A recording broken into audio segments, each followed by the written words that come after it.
Let me formally start. Hi, Cam J. Hi, Sherry. Hi, Diane.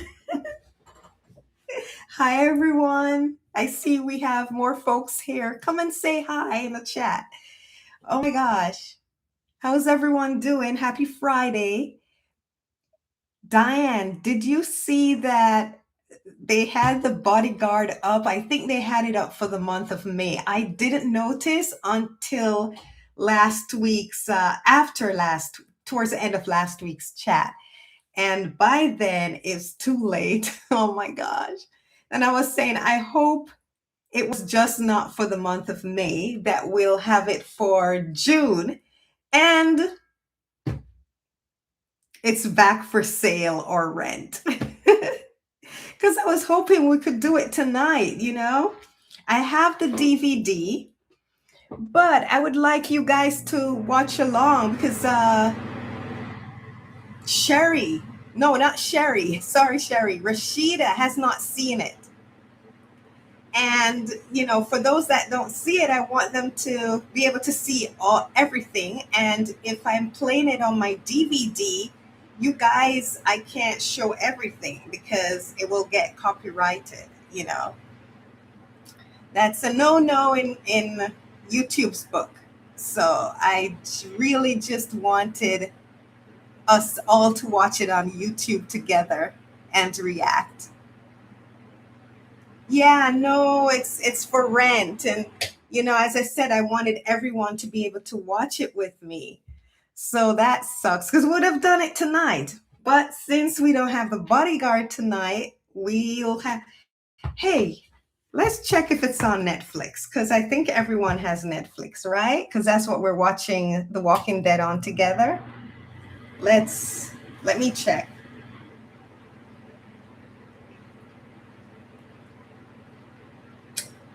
Man, I really wanted us to watch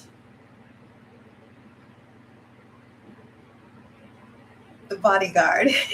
That would have been so much fun. Okay, let's check. Who knows? Bodyguard. The Bodyguard. Okay.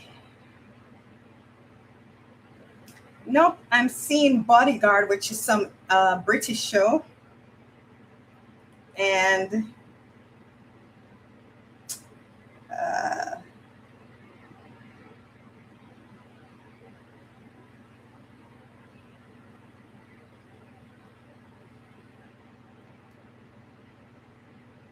let's see.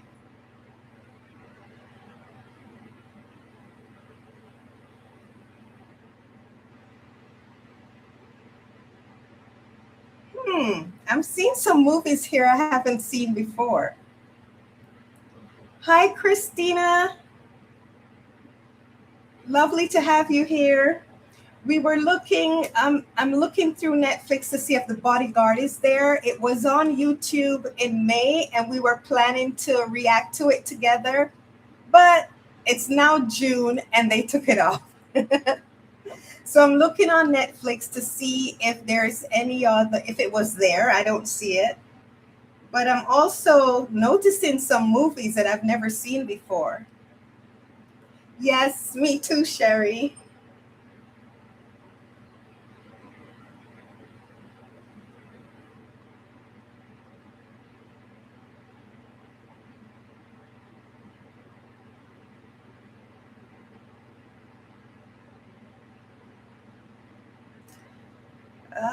Let's see. Guess what came up? Dead City. Oh, I'm surprised they don't have it beside The Walking Dead.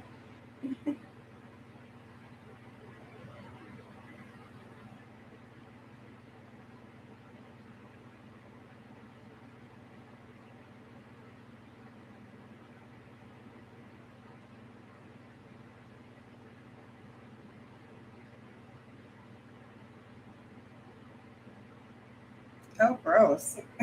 I just saw, I'm like, is that a movie? Why would I want to watch that? I won't tell you the title. It was gross.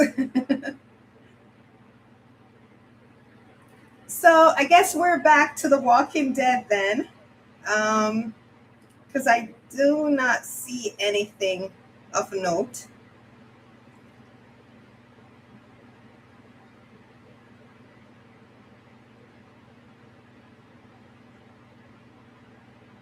You tried Fear the Walking Dead. So did I, Christina. I watched about the first. I watched the first season. I think I completed it, and I just couldn't continue it. Just yeah, as I've said before, I wanted to see the beginning of the whole event, the virus, and how society reacted in the early days. Because with The Walking Dead, we saw the after. You know, time had passed while Rick was in the coma, and so I thought Fear the Walking Dead was people getting alerted, to what's going on, and people started to experience it little by little. And that wasn't what it was. It was just the same thing in a different location. They wanted to do it in Los Angeles, and I mean, well, I don't remember if it was Los Angeles, but somewhere in California. And I was like, same thing, different location, not interested. Which is what they're doing with Daryl Dixon's show and Dead City. They should have known from Fear the Walking Dead. Just doing it in a different location doesn't really change the story per se. We want to see either the beginning. Okay, guys, remember we were saying, people want Rick to come back to do season 12, which that's not happening. I don't think so. And one, the show is too expensive and the ratings are too low, and that's why AMC canceled.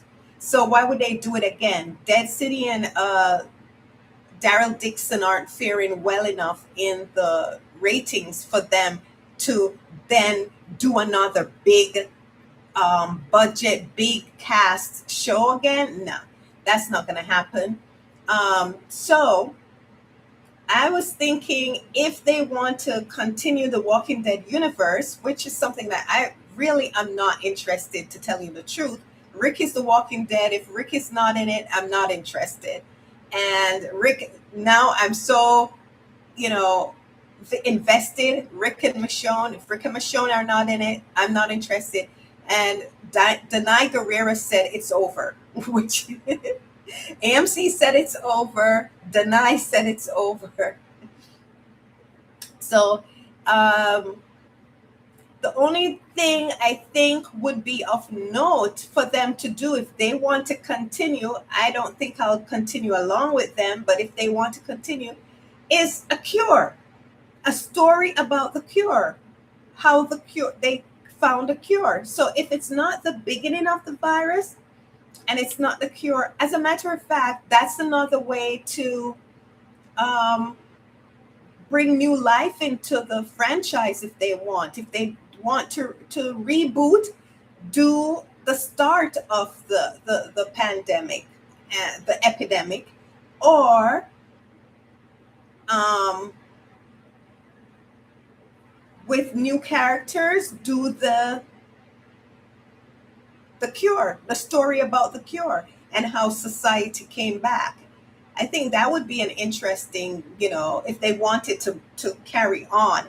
But for me, I am was invested and in the Rick storyline, Rick Grimes and the Grimes family story, and I'm off. You know, I'm off jumping off board post the Grimes family. So, but for as a business, from a business perspective, if they want to carry on, that's what I would advise, to stop going. The Walking Dead in New York City, The Walking Dead in Spain, The Walking Dead in California. It's just been there, done that. We don't, people are not interested in The Walking Dead in a different location. They need a different story. If they're not going to bring the same characters and they want to continue with the franchise or reboot the franchise, I think a different story is necessary.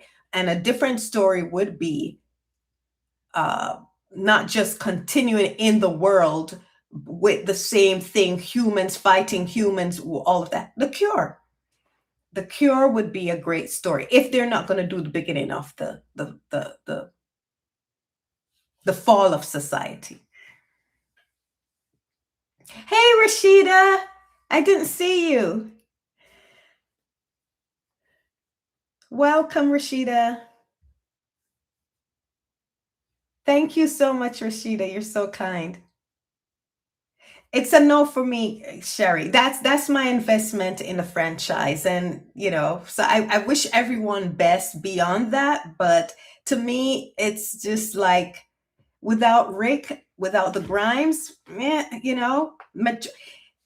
there are people invested in other characters in The Walking Dead, but the truth is the ratings and the spin-offs told the truth, which is a truth that has existed throughout the series.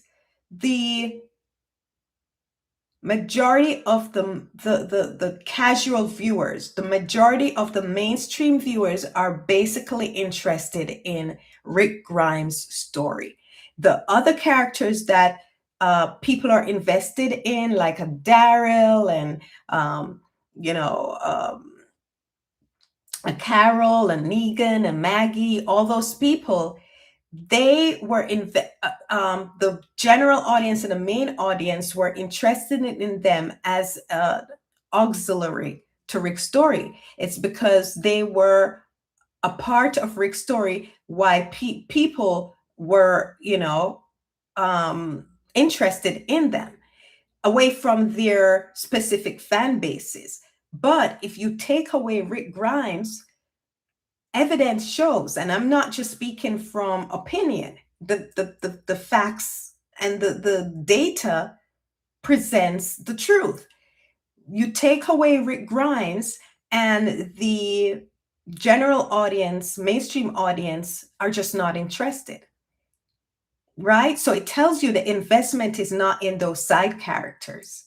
The investment is in Rick Grimes and his story. And the reason of that is because they did a great job painting the foundation of the show. And the foundation of the show is that we went on the journey with Rick Grimes searching for his family. And that's what the audience got invested in. They did a great job building that foundation, and that's the foundation of the show. And along the way, Rick's family grew, to an extended family, to friends that he called family. But the man himself is the foundation of the whole thing. And so that's what happened, that people started, the other characters gained fan bases and people started to believe their own hype and think that these characters are who people are invested in and they could carry the show.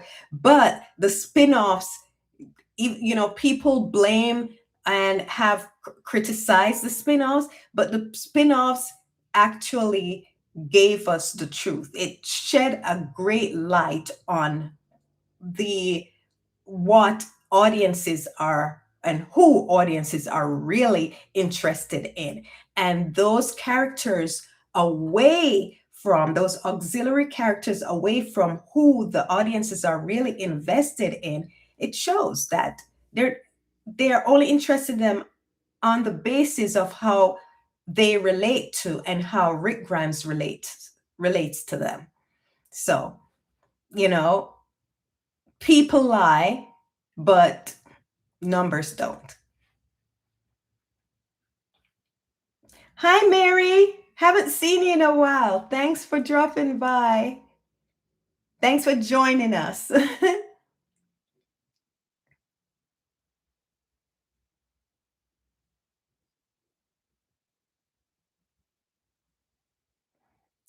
There's been no news from AMC, Rashida. So don't believe anyone until you hear it from an official outlet. And when I say official outlet, I'm meaning from the horse's mouth. If you don't hear it from Scott Gimple, if you don't hear it from an AMC exec, or you don't hear it from the actors, don't believe it. They're just people trying to keep people invested, because that's how they make their content and their money. So they will keep stringing people along. It's the same as I used to be a part during the heydays of The Walking Dead. I used to be a part of a The Walking Dead forum. And what it is that, we would discuss the shows after, and then also there were spoilers, like people would get scripts, or people who worked on the crew would tell someone and they would tell us. So I used to read that forum because I wanted the spoilers. I wanted to know what was ahead. And one of the people that ran the forum was a big Daryl and Carol fan. And she used to lie. What, because we used to get, we had someone in the Rishon fandom who used to get legitimate spoilers.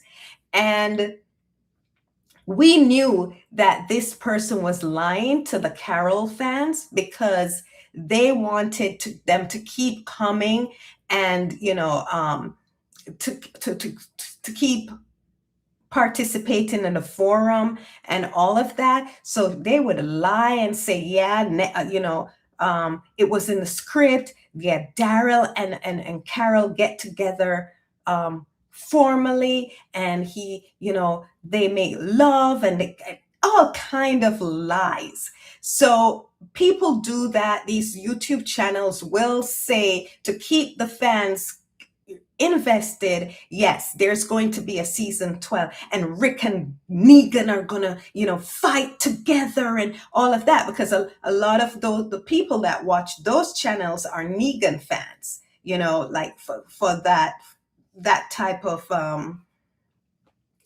uh because the content creator, the type of people he appeals to, are fans of Negan. So he'll say things like that to keep them keep watching his channel, So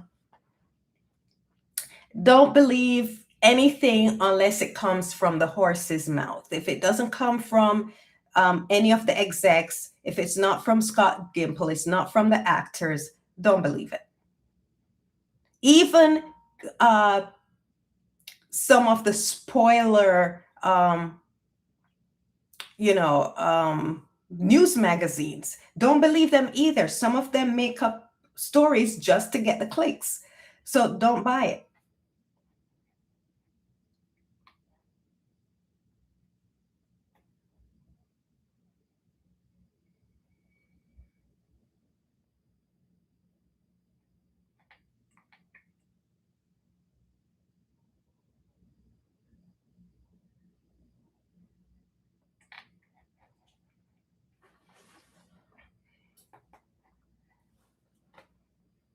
So yeah, guys, so should we go ahead? What episode do you want us to tackle for The Walking Dead?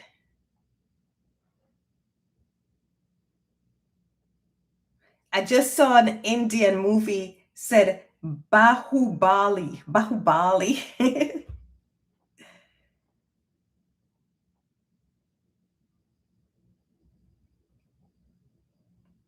What movies have you guys seen lately? Have you gone to the movies? The last movie I saw was Michael. I went to see the Michael Jackson movie. My mom loved it. I enjoyed it because I enjoyed the music and everything, but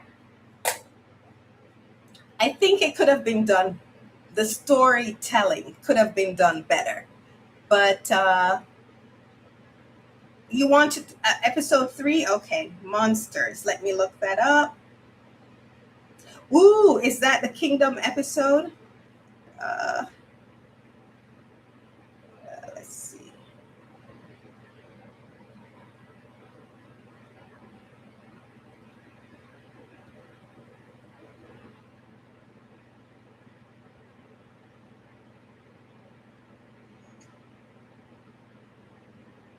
Okay.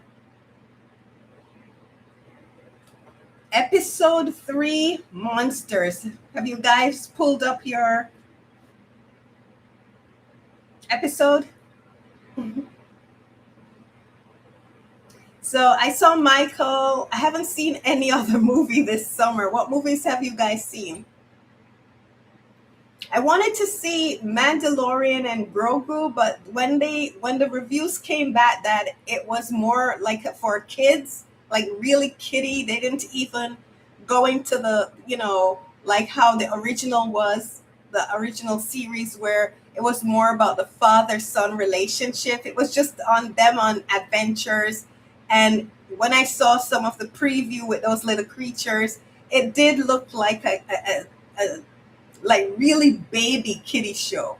And I was like, I'll skip that. And you guys know how I love Grogu.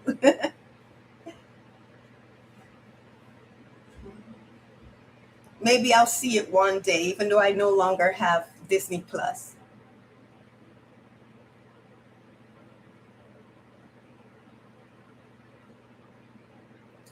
So, are you guys ready? Episode 3, season 8, episode 3. Ready? Okay.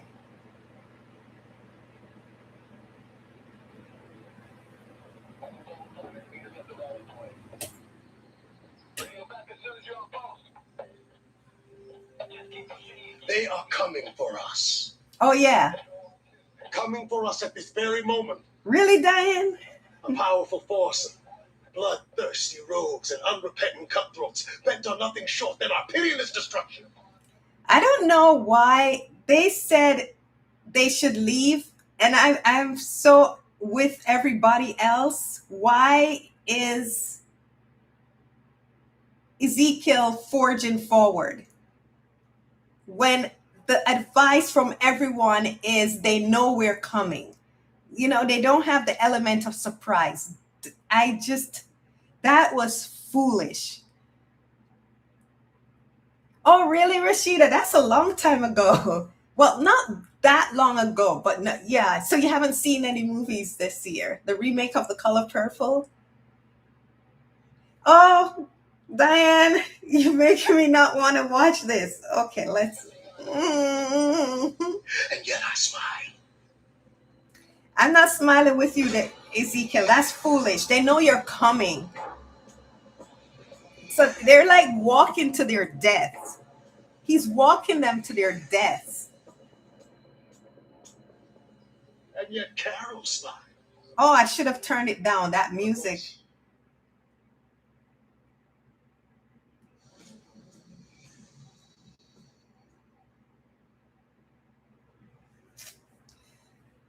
See, you don't know where they are. They know you're coming. You don't, he doesn't know. I don't like stupidity, and this is stupid. See, this is stupid. See, they have to put their hands up. Stupid. You led your people into a trap. They knew you were coming.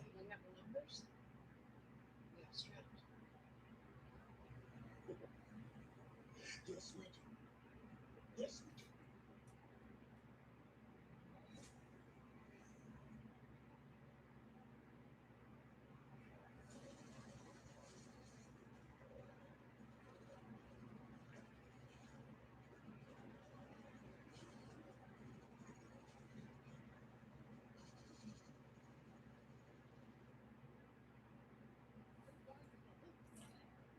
Okay, so they acted as if they gave up, and then the rest in the that were hiding, gunned them down. Is that fantasy or is that real?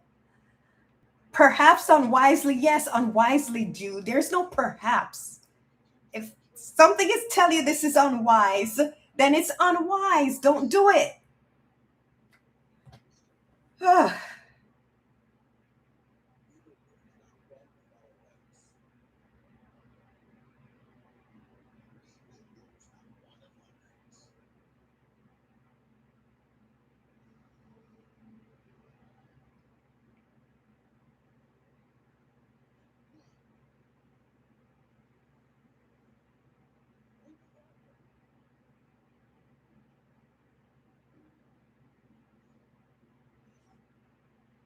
Okay, I'm skipping the intro. You guys seem to be ahead of me.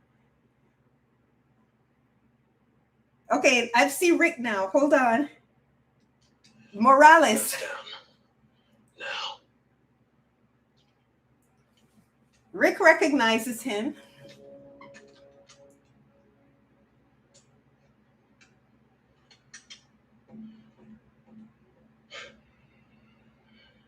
So you're the Rick from Alexandria.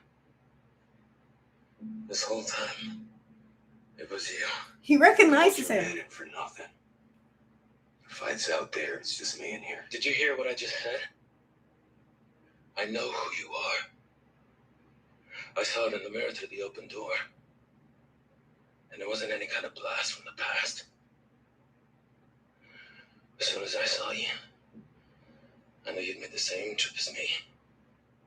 From there to here. Shit. Oh. Well, I guess we aren't the same guys we used to be, huh? Because you're a monster. I called him back. Because you're a prize, Rick. We've been told we don't kill you, the widow, or the king. Not if we don't have to. So why are you here, Rick? I know you. Just like before. You're always the guy willing to rush in. But why? What is it you're looking for? Nothing to say, huh? It doesn't matter. Not anymore. Not for you or anyone else you brought in here. That's what's left of my people. They're coming. And we'll get you to meet me. Oh, come on. By the way, we're gonna settle your shit, Peaches. Oh no, we're back to the Alexandrians.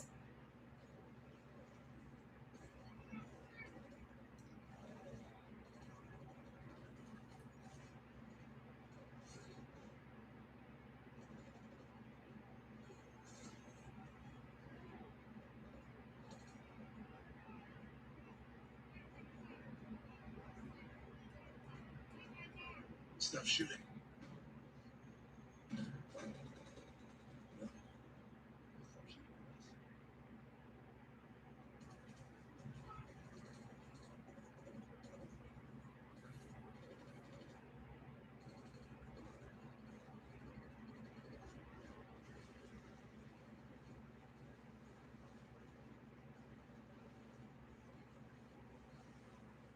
So Rick, oh, I'm gonna pause. So the fact that they said, Tobin said, Scott and Tobin said they stopped shooting at us because he said they stopped shooting, and I heard someone say Morales is calling us back because we know Morales is with Rick. So Morales called his guys to come, I guess to back up because they've got Rick Grimes. So before, remember how I was upset that Rick would let this little ragtag group go out by themselves, the Alexandrians, and not have a proper, fighting force with them. It's just Aaron and Tobin and, Scott or whatever. They're not proven warriors. So I was like, that's not wise of Rick to have them, as a troop by themselves. And then I was also wondering if Rick and Daryl were the only ones going off on their own. Now I see that Rick and Daryl were with the Alexandria group. So because now that Morales is calling the guys back and they were leaving, and Tobin and Scott says, no, they're not. They didn't stop firing. They just stopped firing at us. So that now I know who Rick and Daryl were, that they weren't by themselves, that they were with this group.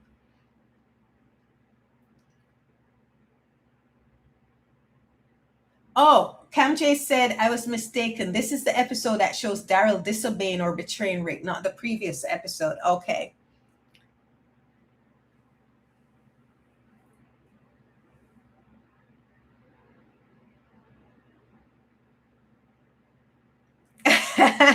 Rashida said, this is a part of the theatrics with Ezekiel I couldn't take. You're ahead of me, Sherry. Oh my gosh, you're making me sad already.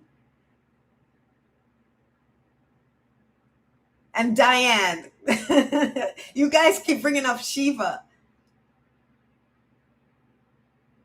Okay, so I paused there just to catch you guys up on that. I was pretty behind. I didn't fully understand because remember how the episodes were not being told sequentially. I was like, what's going on? It was all over the place for me. So now I think I've caught up a little. So let's continue.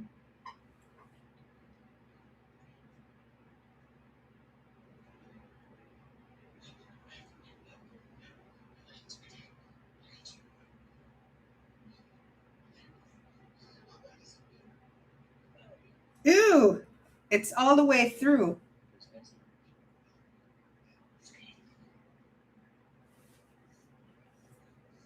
If he hit, what side is he on? So he probably hit the spleen or kidney. If it went all the way through, so it could have damaged a kidney. But if he hit the spleen, he'll bleed out. He can have internal bleeding, and that's it.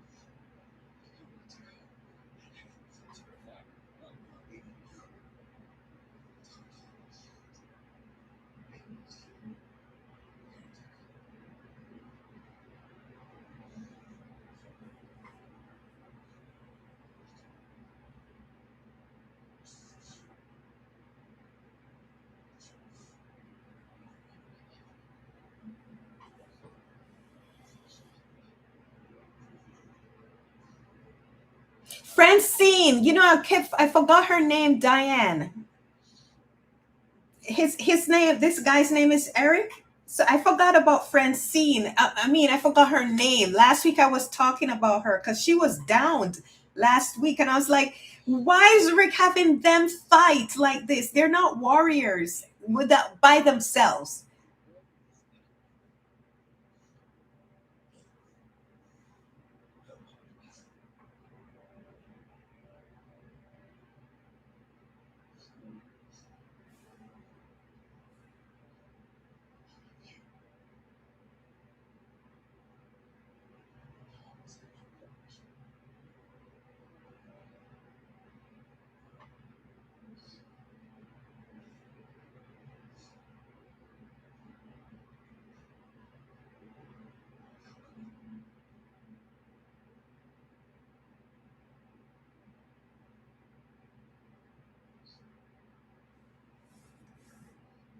He left him. Yeah. Well,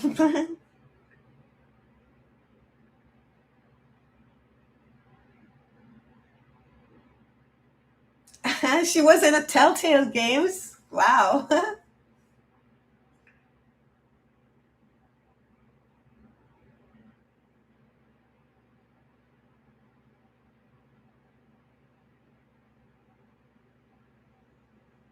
Who is Tara with again? Who is her? Oh yes, Morgan.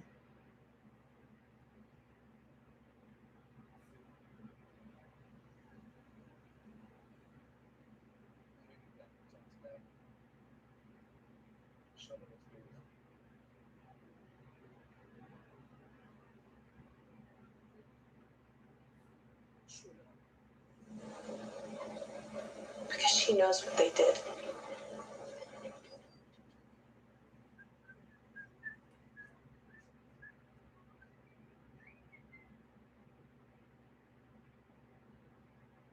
That one is Trine Morgan.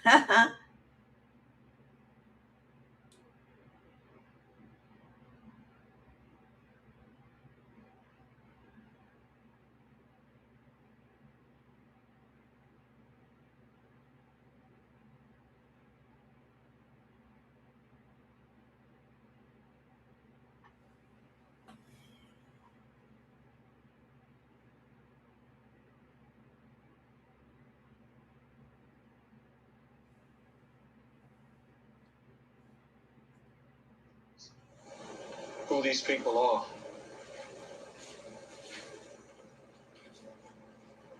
No matter what they've done, they're people. There's many kinds of danger. It's like every minute they find someone for Morgan to be, opposite to. Come on, make up your mind. But we don't execute.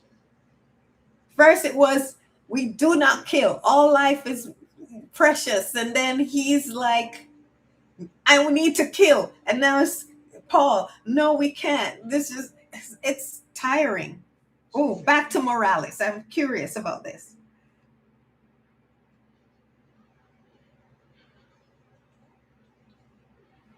We never made it to Birmingham. Oh, his family didn't make it, guys. I didn't know that. I'm sorry. Really? Yes, he is. I lost people too. Lori, He lost Shane, Andrea, Glenn, Lori, Shane, Andrea, Glenn. Negan, Joel. First thing feels meetings. That's his head right in front of me from his train once. Yeah, right.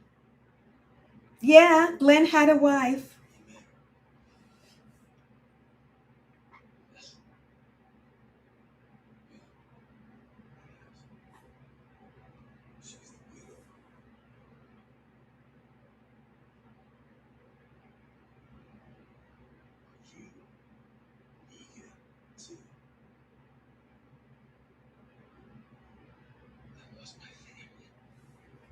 This is interesting.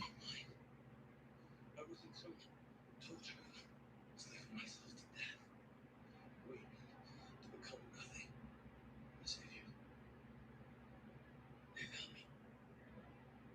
They thought I was worth the deal. Worth bringing back.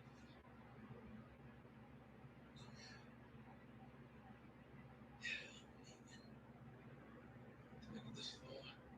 This long.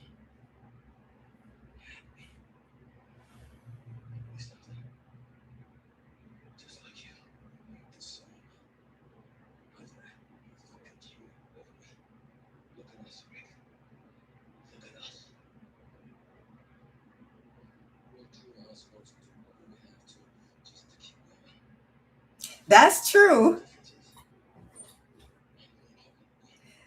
Morales says we're two assholes who are willing to do anything to keep going. And he has the gun.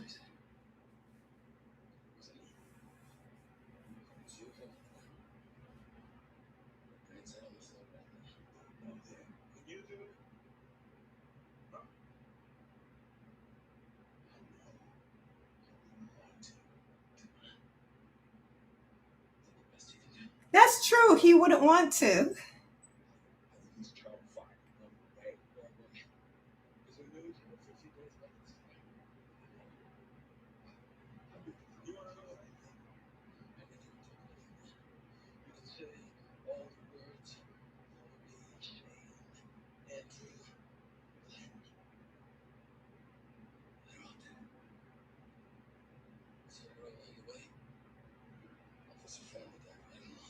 Officer Friendly died.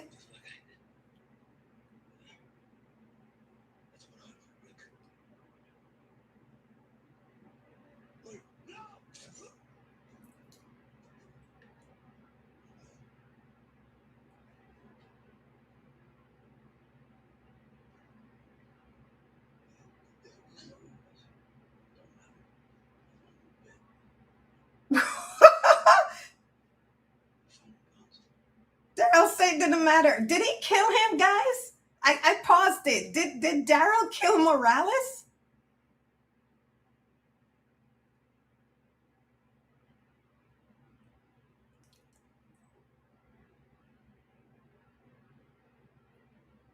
And Daryl said he knew who he was. And Daryl said it doesn't matter. Daryl is the one seeing red now because of what the Saviors did to him. Daryl has no. Wow.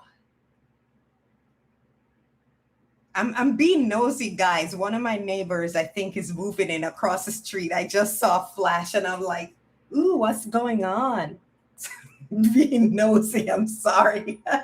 I didn't know. I just saw it. Yeah, Daryl, no. See, well, Cam J, we see why. Wow. We see why Daryl went off the reservation and went against Rick. He is just, he's just consumed by rage. He's just consumed by revenge. He's not thinking. He's not processing anything. He doesn't care as long as they make Negan and the Saviors pay. So I'm seeing, I was very angry at him, and I still am angry at him that he messed up Rick's plan. But what he just did to Morales, it just brought it home now even more. I knew his state of mind when he saw when he opened and saw the dog food and everything.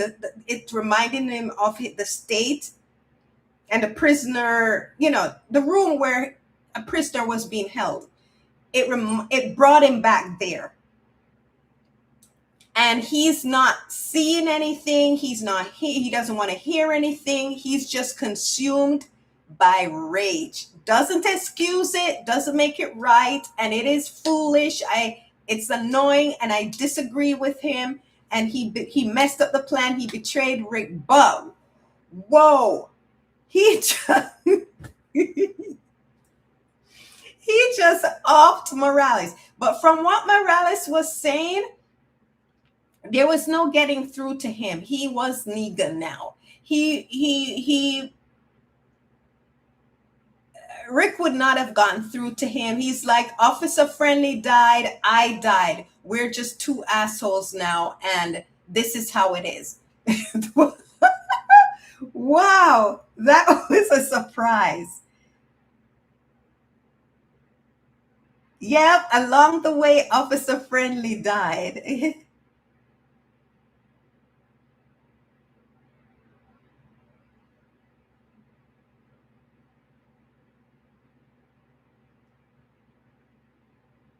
Cam J said that is why Daryl and Maggie made terrible leaders. Good leaders must look past personal vendettas to lead his or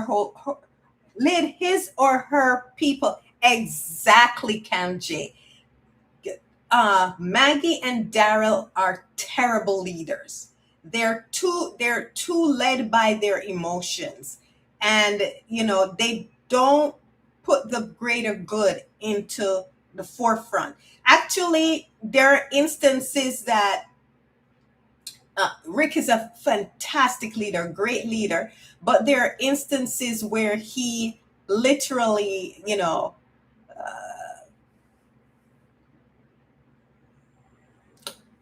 his emotions got the better of him, so, but they're human beings, but this is a consistent pattern with Daryl and with Maggie. So that leaves them out from being good leaders. I can say also Michonne is a great leader. And but she too had moments where she lost perspective. And that was when she was angry after Negan,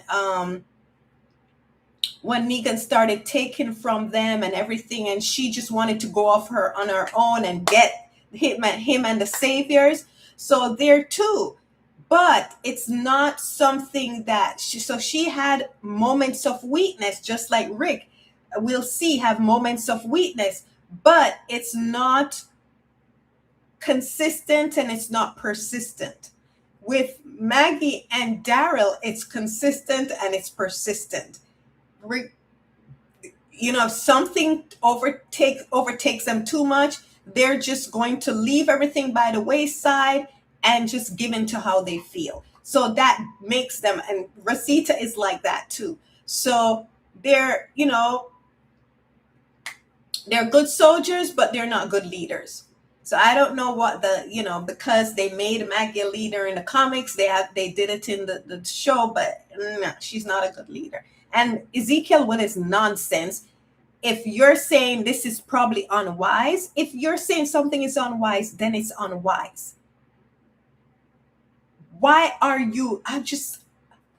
The fact that people died makes me more ridiculously angry at Ezekiel. I don't remember exactly how it happened, but I know it happened. So I'm already teed off with him.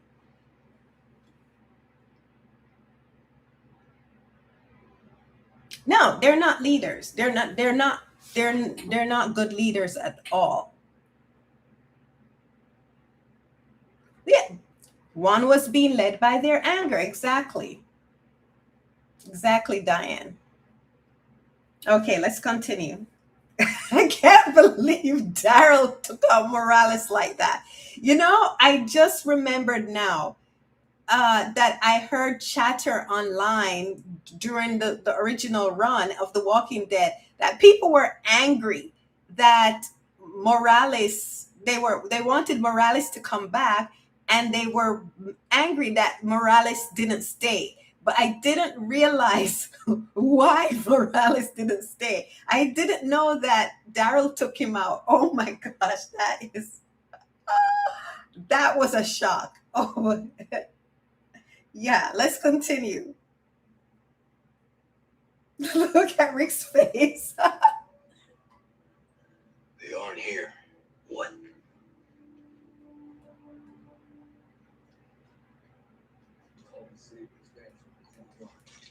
Gotta get out before.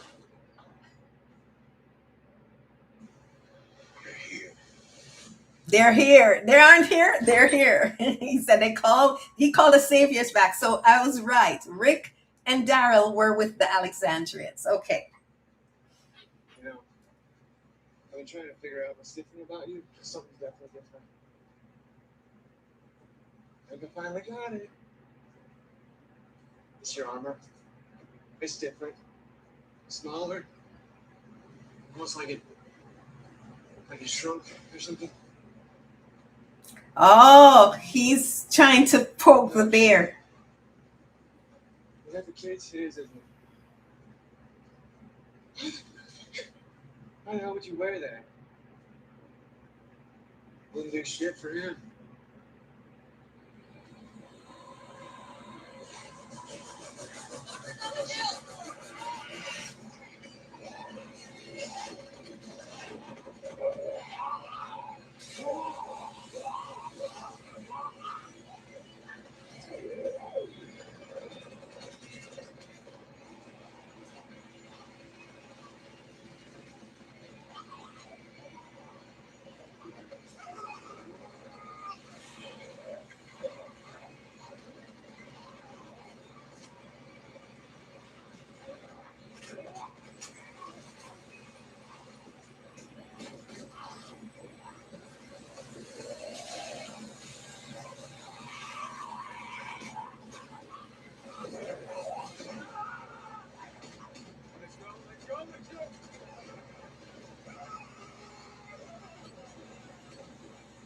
That's the blood on the screen.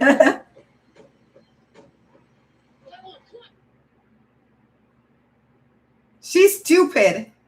He's like, they got guns.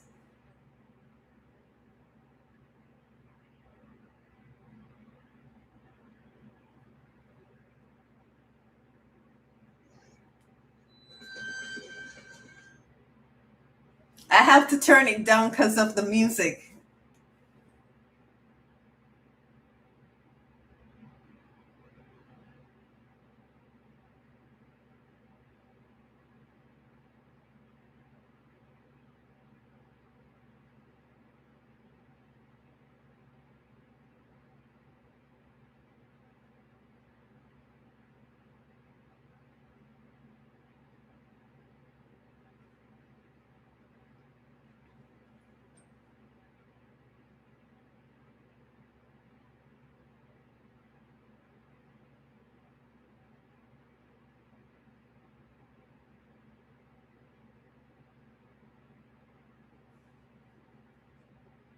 Morgan, we're gonna find another way.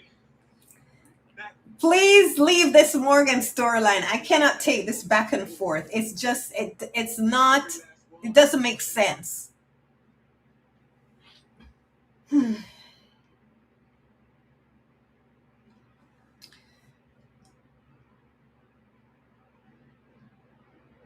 Me too, Sherry. I cannot stand it. I cannot stand it. For Daryl to betray, I can.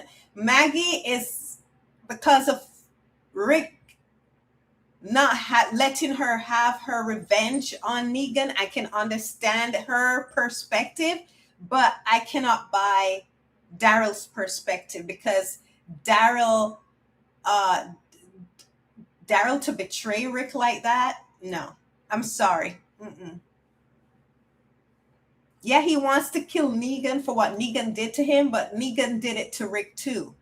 You're right, and I think Daryl was the one, the impetus helped, and Maggie lose Glenn. So maybe it's his guilt that made him choose her over Rick. But I can't, whatever. Oh, Ezekiel, you dumb. I don't know why he would do this.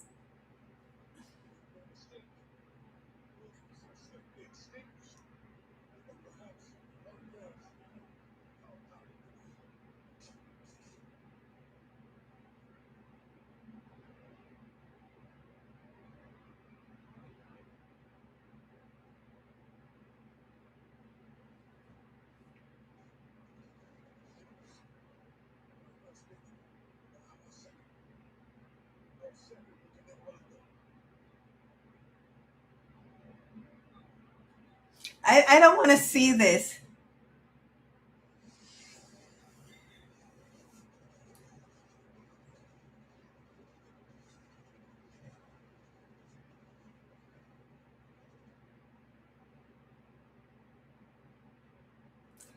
Well, I haven't seen a betrayal yet, Cam J. Him killing Morales is, I don't see that as a betrayal. He's just, you know, I don't see that. So this is his, would be his, whatever is coming, his first, but I don't see him killing Morales as a betrayal of Rick.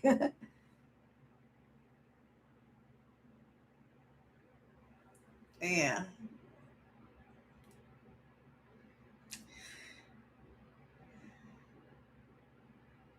Let's see. I missed what happened with Rick and Daryl here because I was reading what Cam J said. Let's see.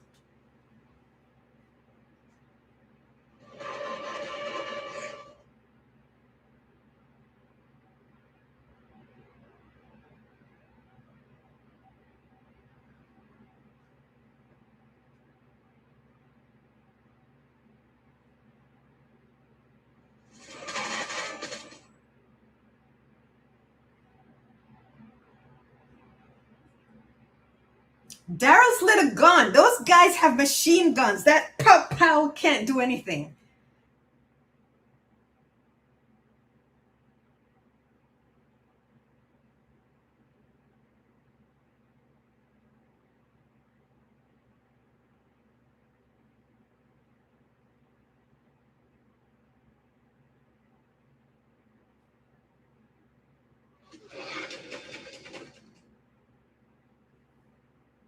Why do they have Morgan and Paul fighting? Can we get back to Rick and Daryl?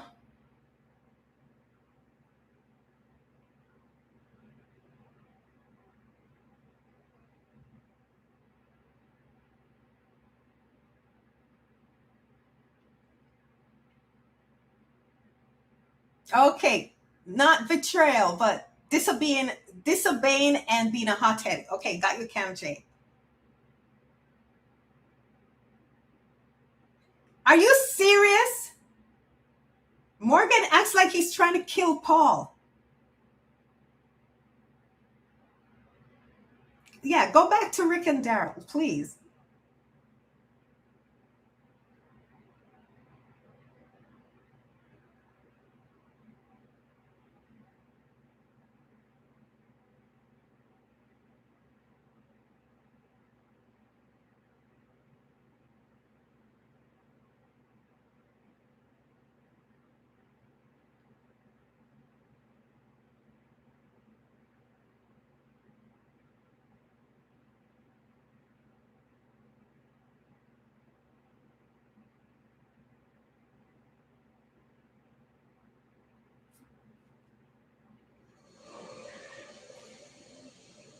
I don't understand that scene. Rick shot the fire extinguisher smoke, but it stopped the saviors from seeing them. But wouldn't it stop them from seeing the saviors too? And then they're able to overtake the saviors. And, if I was the saviors and I see smoke, I know it's tried some, they're trying to camouflage something. So I'm just going to shoot. So whatever.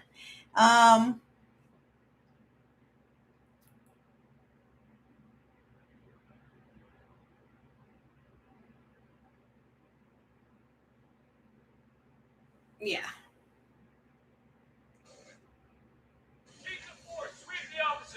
Aaron! Rick! We're by the elevator!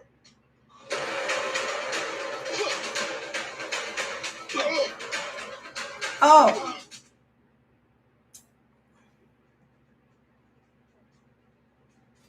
Look at these two wasting times fighting each other. Where are the prisoners? Are they gone? Run away? Let's go. These idiots are fighting. Let's go.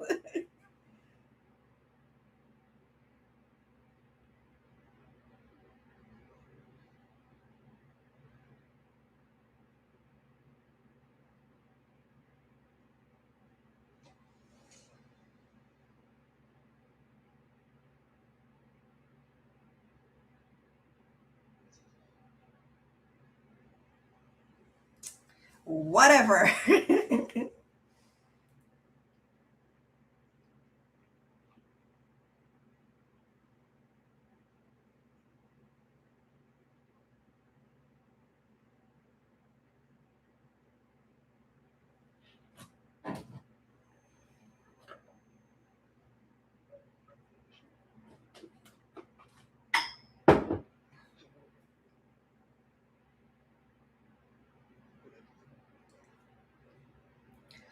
I know I'm not right, but I'm not wrong. Whatever, Morgan.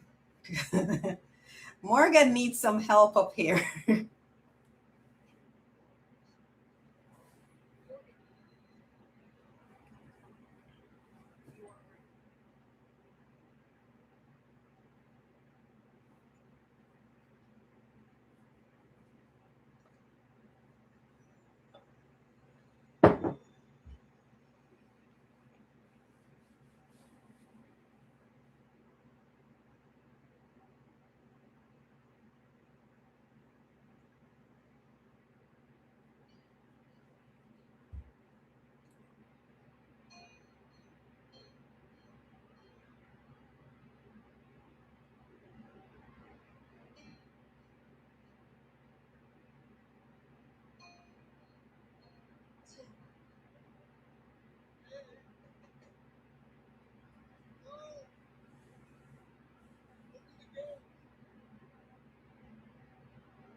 What's his name again? The guy at Hilltop that used to lead it. He's, he's such a puss.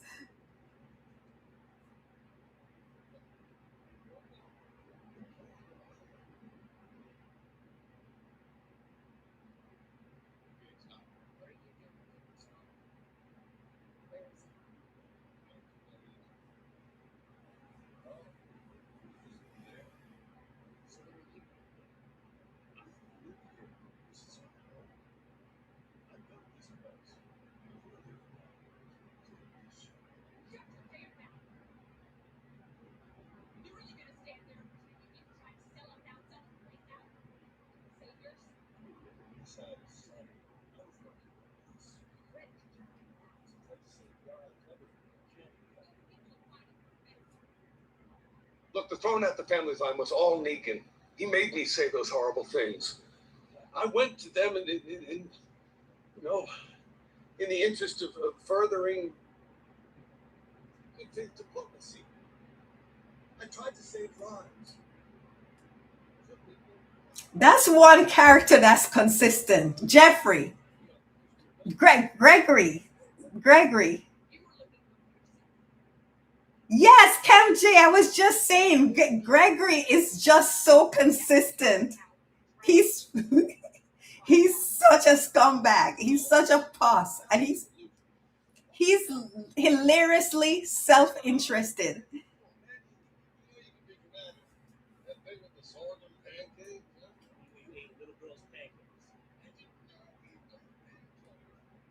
What are they talking about? Pancakes. You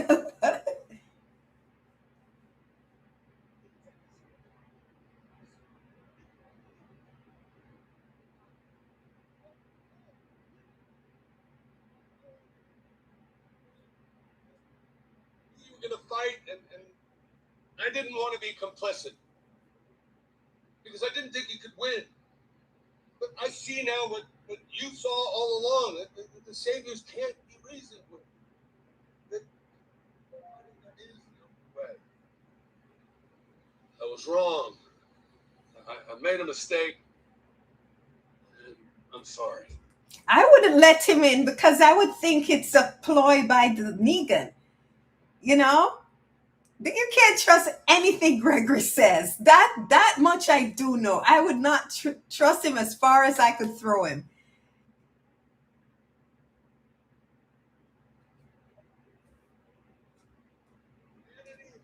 I wasn't following the pancake story, Diane. So I don't know if it's funny or not. I just heard little girl's pancake, and I'm like, what?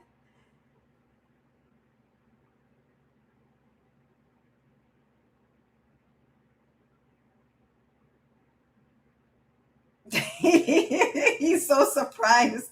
She's letting him in. He did? He exactly, Camj, an entertaining weasel. I find him hilarious. He's such a scumbag, but I find him consistent and hilarious, and I would not have let him in.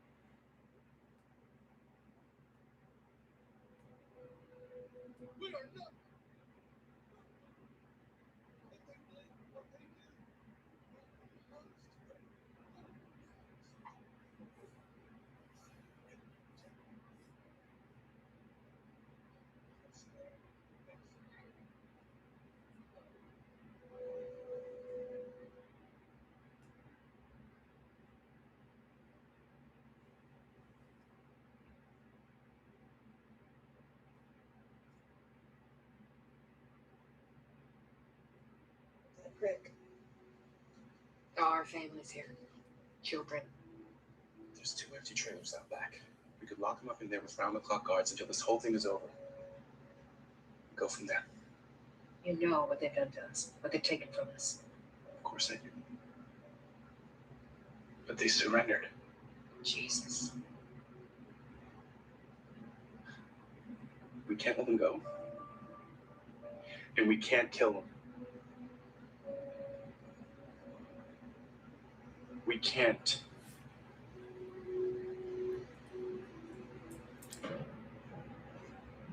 What would you guys do? He says, we can't let them go, which that's for sure. If you let them go, they're going to come back and kill everybody. So you can't let them go. and you can't kill them, right? They're human beings, and in a war, if they surrender, they surrendered. So I don't know. What would you guys do? Of course, Diane. Gregory is for Gregory. Gregory is all about Gregory. So he's gonna side with whoever is gonna save his neck.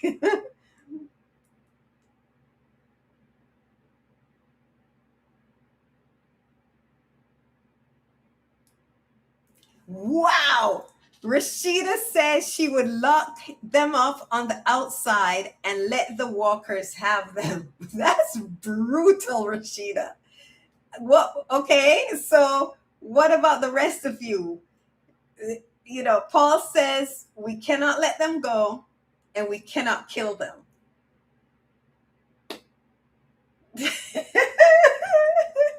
Rashida is like off with their head. Woo!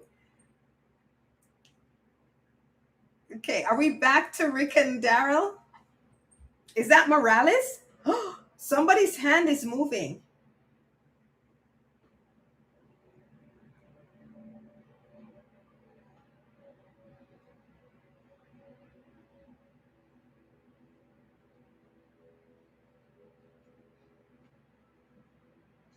Ugh, they're just feeding on people.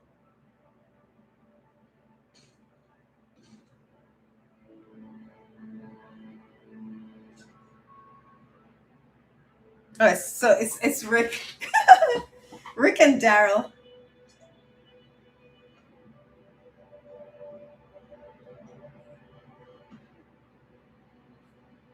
Oh, Rick is taking Polaroids. Oh, I know for who. Rick. That part, I don't agree with Rick, because it's like someone shows you who they are, believe them, please.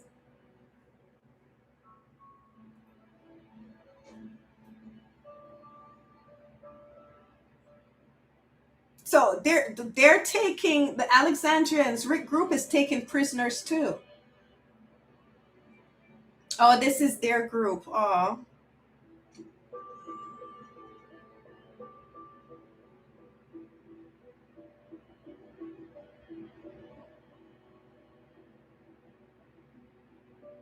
Who is Rick looking at? Morales? Oh no, he's writing a note.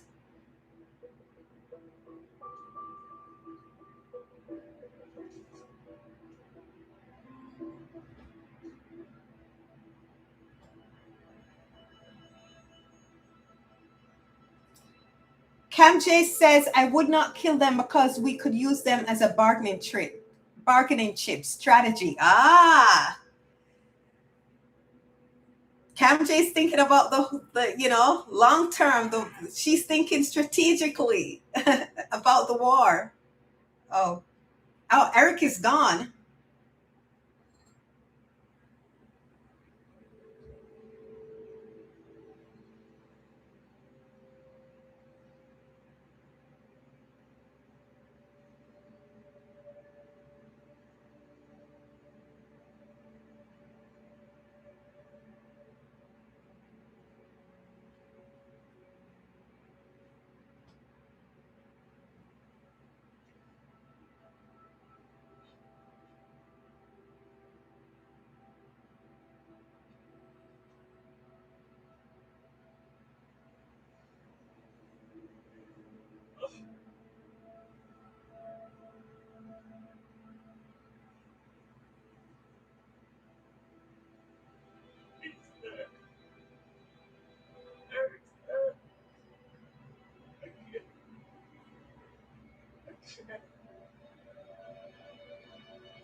Tough bananas, Aaron. Let me see what you guys said. Camj says she wouldn't kill them. Rashida said, Queen of Hearts, off with their heads. You see what Rick is doing. He's taking pictures of them.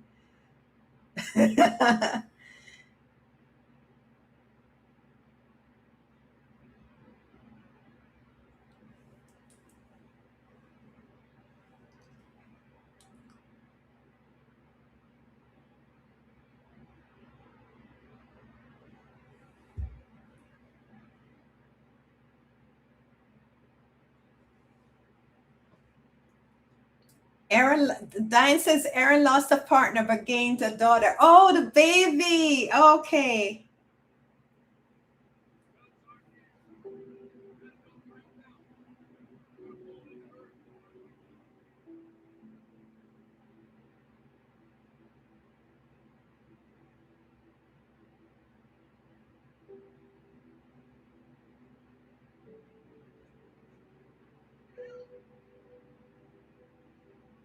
Who's inside? See what? I haven't stopped today. Daryl's got his bike. Maybe she can go back with you or stop. Go, baby. I can take her to the hilltop. She'll be safe there. Gracie. Here. You sure? Eric and I were gonna go up. We're gonna go there after and update packing. So that's what I'm gonna do.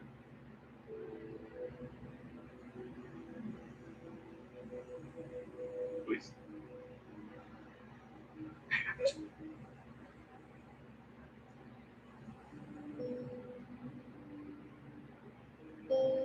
Her name's Gracie.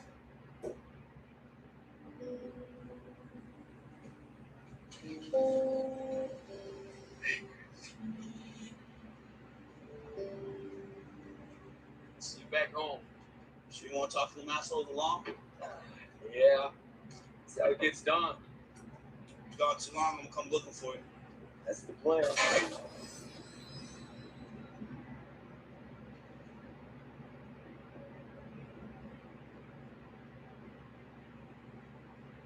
Who is shooting at Rick?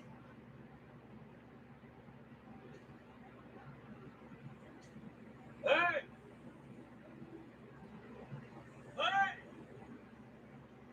We're alone!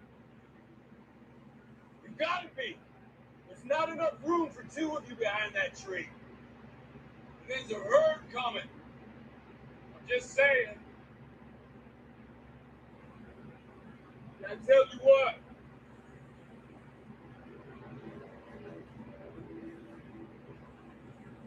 Make you a deal.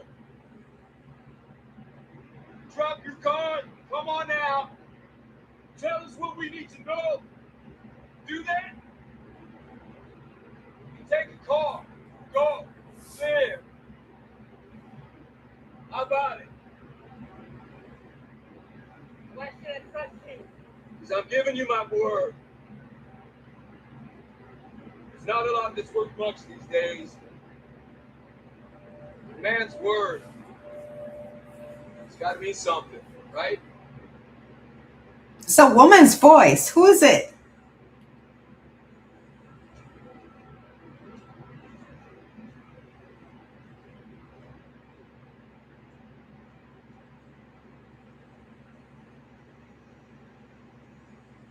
What do you want to know?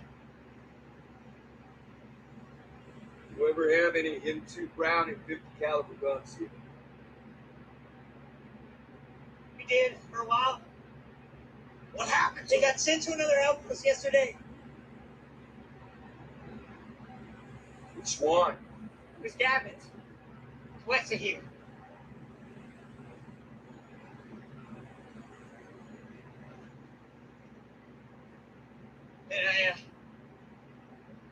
Can I go?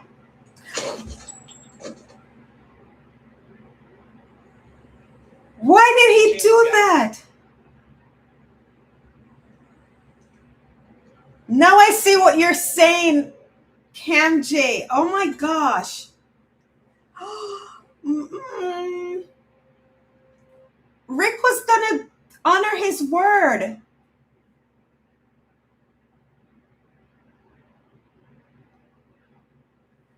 He's it should clue Rick in that Daryl is just off on his own, that Daryl is not following the script.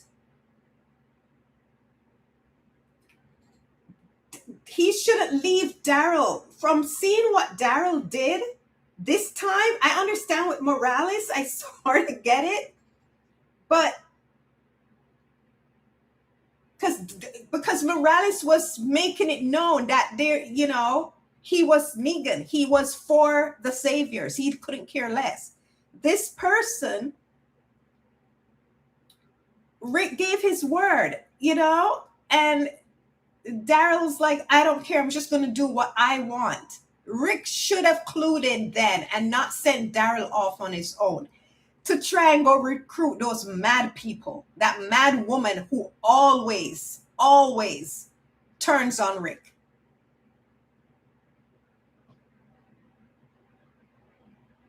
Yeah, Sherry, but still, I liked Daryl in the early seasons. He was pretty loyal. After he calmed down and became loyal to Rick, he was, and remember, he stood up for Rick against Carol.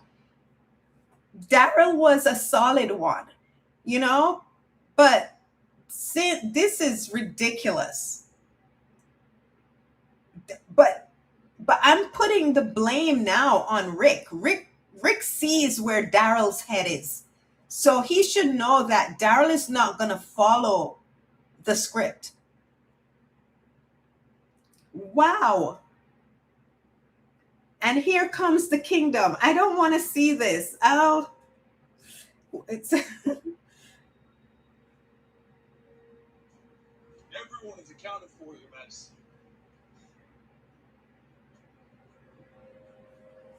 Is he here? Not one. We need to sweep the compound. Your counsel. Your plan. Take a look.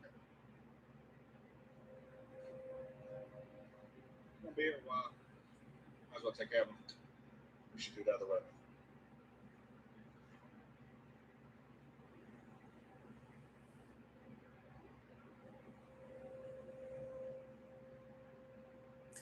my stomach is upset. We or they, one or the other, cannot be.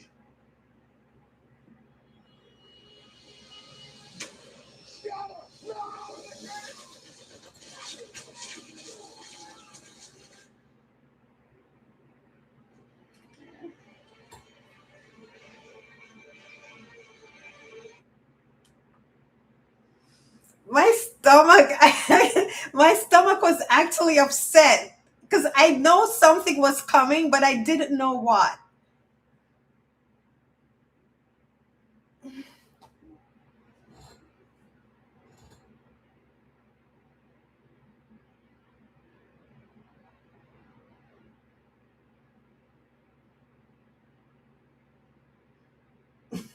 I'm smiling, but I'm sad, guys.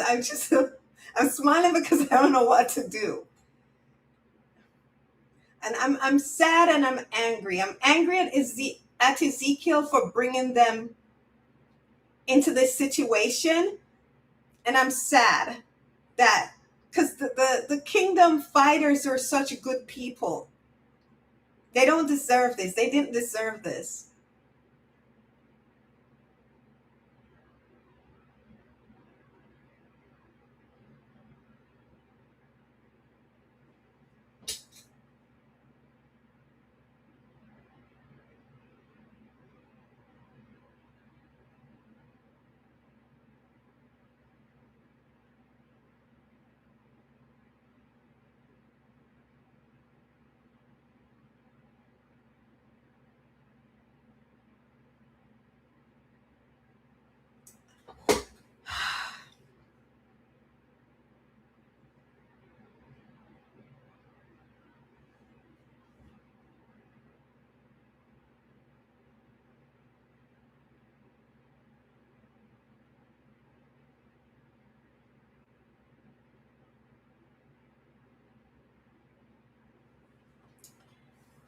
Oh man.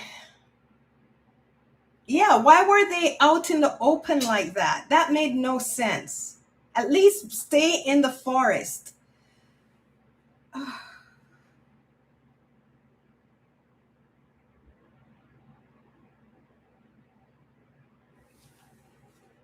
Man, I didn't like that. My stomach really.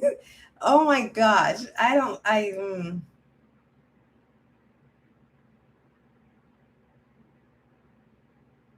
So, guys, I know there's an episode coming where Rick doesn't behave like Rick. And I think that they did it. I've never seen the episode. It's with Rick and Morgan. And he went back on his word.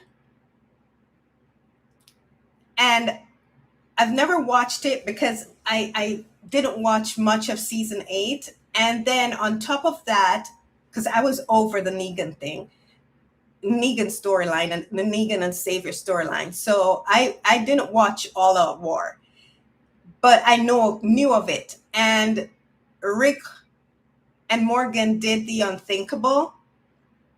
And I don't excuse Rick, but I know that the writing was not organic. I knew that the writing, they were trying to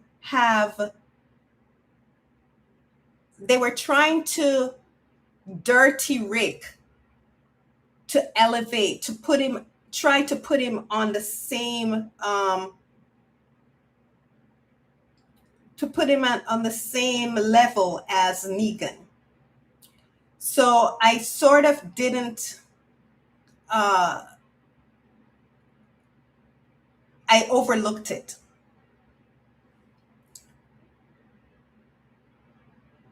Because they were trying to dirty Rick. The writers were trying to dirty Rick, to dirty up Rick, to elevate someone else. They were smearing Rick to make someone else look better. So I did not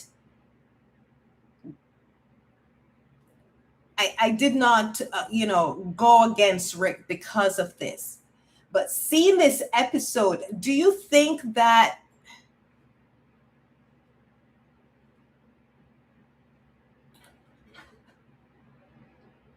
I don't know. I was gonna say in what Daryl was doing if Rick got just, we know Rick was grieving, but even in Rick's grief, Rick doesn't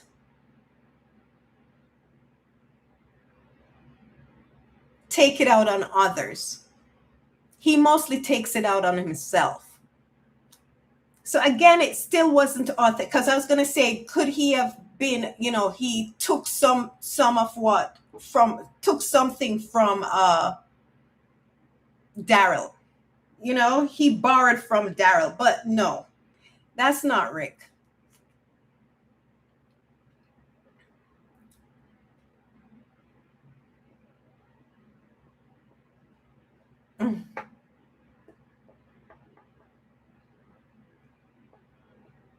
It wasn't, Rashida, to be fair, it was not a badly directed episode. I don't have an issue with the direction, because the actions of the characters came from the writing. They were written to be this way, right? They were written to do what they did, and he didn't, he was just directing what was written. The issue in the directing that I have at times with that is when the writing doesn't, the writing isn't there and he forces something. For example, with the scene with Rick and Michonne when they went into Alexandria, and where Rick was waiting, because that was in the writing. He was literally counting the minutes down that Michonne was in the bathroom. That was in the writing. So why would Rick be counting down how long or noticing how long Michonne is in the bathroom? Because he's waiting on her. He wants her to see him. So that the fact that he tried to block the actors from being in character. The actors, Rick is in love with Michonne. He notices everything about Michonne. He's waiting for Michonne. He's waiting to see if she approves of how he looks. That's the character. Rick knows his character.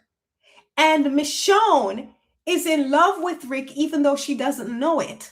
She's in love. She loves Rick. She knows she loves Rick, but she doesn't know she's in love with Rick. But the characters, and it was written. And he's waiting on her. He's counting the minutes, the seconds. She's in the bathroom and she's going to see him for the first time, clean shaven.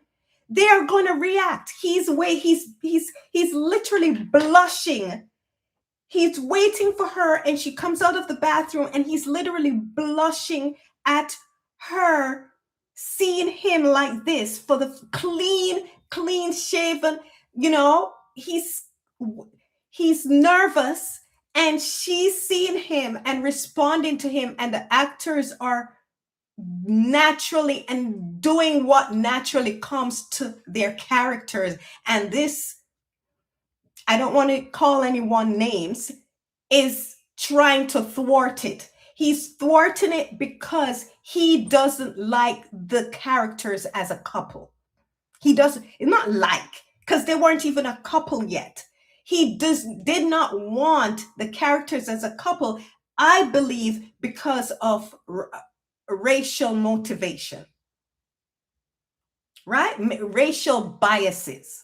He did not want the characters as a couple because in my opinion of racial biases, that, and arguing with the actress to not react naturally as her character because he wanted a different story. So he tried to, his direction was interfering with the characters and the writing. In this, he's directing what the writing says. In the instances, many instances with Rick and Michonne, he actually tried to sabotage the couple. He tried to sabotage what was written. The scene, another example, in No Way Out, it's written as she holds on to Rick to that woman, what, Supercuts. Who said that the last time? Was it Diane? Supercuts.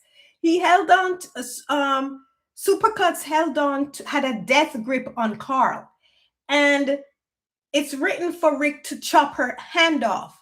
What does he do? The director, he does something that's not in the script. How do I know? He said it.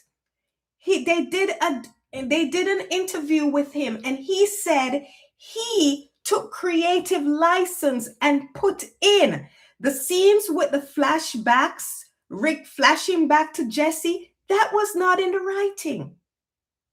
That was the director superimposing his bias into the story because he has a thing for blondes. So just like how he wanted Daryl with Beth, who was a little girl, he wanted Daryl. And how do I know? I'm not saying this because I think it. He said it in an interview. So so Beth, well, I don't know if he said directly that he wanted Daryl with Beth, but I think that's the implication. So I have to be careful with my words here. The implications from what I remember, I don't remember the exact words, But what I understood from the interview was that he thought Beth would be a good pairing for Daryl. So I'm assuming that this guy just loved blondes, right? So he wanted Rick with the blonde. So in his direction, remember, it was already decided before season 6 started. Gimple told Denai Rick and Michonne would become officially a couple in season 6. And in a writer's room, they break down the general season and then give specific writers, their tasks to then further break down the episode per episode, whatever the writers were given. So this is the episode before the episode that Rick and Michonne becomes a couple. And we saw the sabotage in certain instances, with the direction. So there I can say, okay, the directing is crap because the director is not going by the script, is not going by what the characters should be doing. But this, he didn't have the saviors kill the kingdom. That was in the writing. So he was directing what was written. So I cannot fault him for this episode.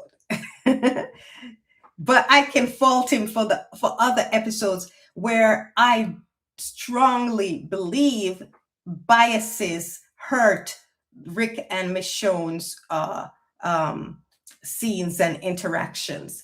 And I can't even fault him for all of that too, because there were times, even after Rick and Michonne became a couple, that the writers just did not invest in them fully in the terms of the scenes. There's so many scenes and that they were denied, so many things that could have played out better for them. And how do I know?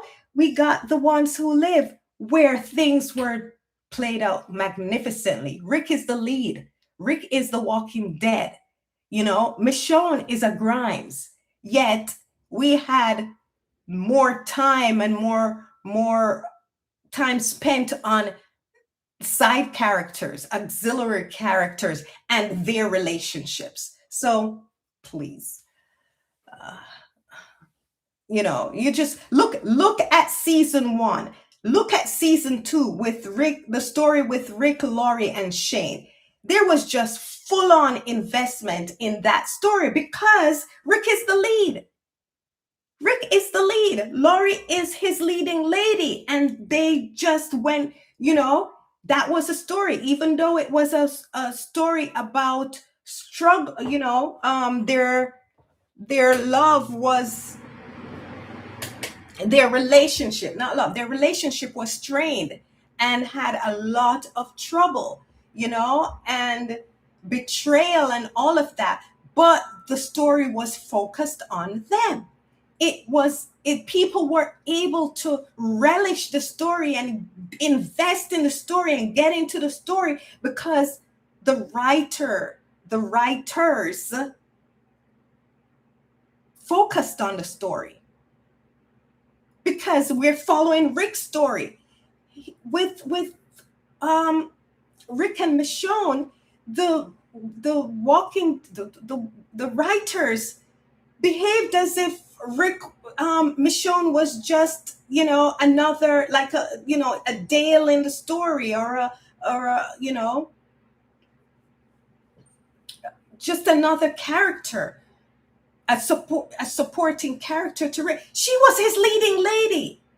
She was, but to tell you the truth, they also pulled back from Rick. Because I guess knowing that Rick would, Andy was going to be leaving, they were pulling back from Rick too.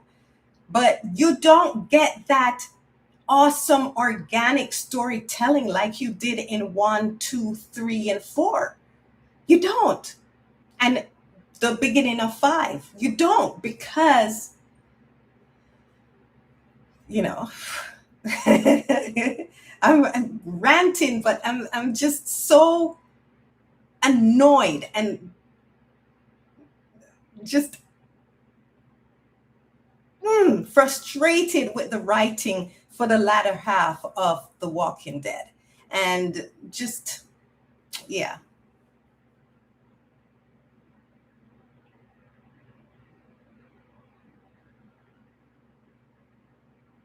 Diane says we will see Rick go through losing his son before we see him go against his word. So yes, so the grief was the impetus for that. But still, I still think it's not Rick. You know, you can say in his grief it's not Rick, but I still believe it's not Rick, even in his grief.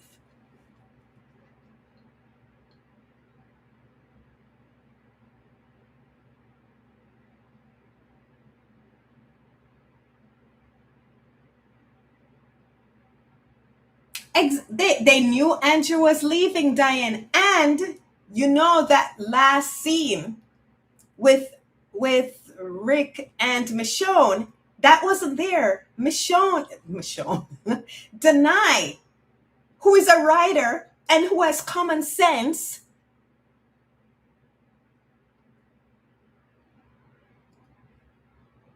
asked for that scene to be put in because it made no sense. If Lori was alive and Lori was in the position of Michonne, they would have written her and Rick with a last scene. Do you see what I'm saying?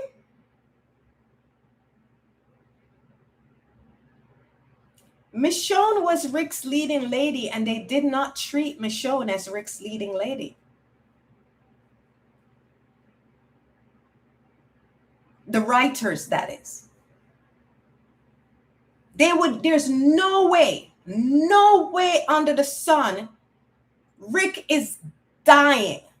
Rick is leaving the show. This is Rick's last episode. And Rick's wife is alive in the series, and they do not have Rick and his wife share a scene together. There is just no way. If Lori was alive and in the position of Michonne, they would not have written Rick out without that final scene between Rick and Lori. I'm telling you, the biases are there. The biases are there. A lot of people don't see it, but it's so plain to me as a writer. It made no sense. Take every factor out. As a writer, as a story, just on a basic story level, it makes absolutely no sense that Rick would leave and say goodbye to others, and there is not a last scene between him and Lori if Lori was still in the story.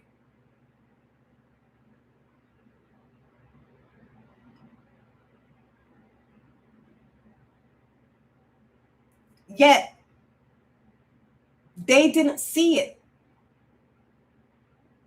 As a writer, and that was Scott Gimple's episode, and he didn't see it. I'm telling you,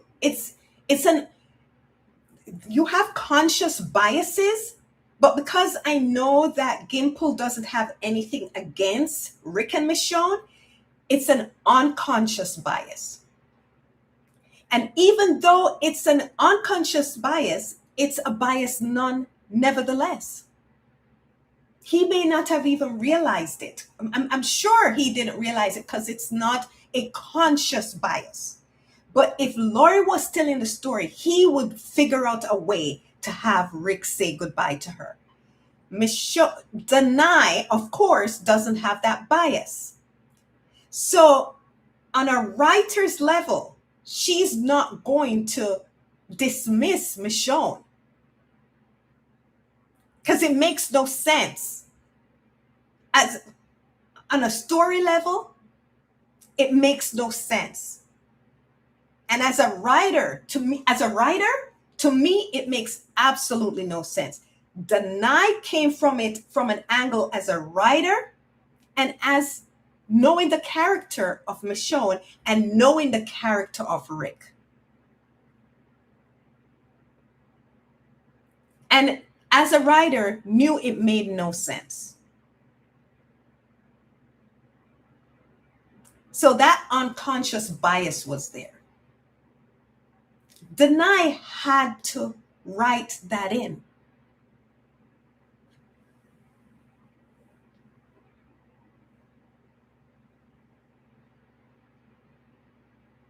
But not even as for fan base. I'm not even talking servicing fan base, Sherry. I'm talking that last scene for Denai writing that scene and putting that scene in Rick's last episode. It wasn't even about servicing fans. It just made sense on a storytelling level. It just made sense. It would have been incomplete.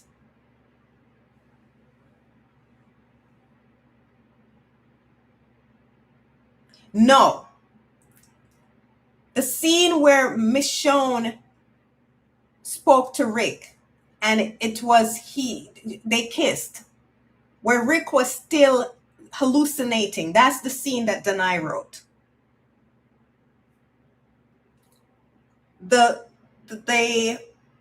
direction, here's another direction where the director's bias came in. The direction to have Daryl's face be the last face shown when Rick blew up on the bridge, that was the directors. That wasn't the writing. That was the director's influence. Yes. Episode 5, Diane, yes. Season 9, episode 5. So Denai wrote the scene where Rick had that final hallucination where he and Michonne spoke and she said, "Do you know the reason I fell in love with you?" And he said, "I found you. I found my family. I found you. You're my family." And and they kissed. And she said, "The reason I fell in blah, blah, blah. Wake up." Denai wrote that. Denai wrote that scene. Rick was not going to have any scene with Michonne. 0. Nil. And that's a bias. That's an unconscious bias by Scott. If Rick was with Michonne, if Rick was with Lori for up to that point, Scott would not have written a scene where Rick had 0 scenes with Lori. On it, I would bet you all my savings. No, I wouldn't do that. I would bet you $1,000. I would bet you $1,000. And I'd be sure I would win that $1,000 if Lori was alive and Rick was with Lori and not with Michonne.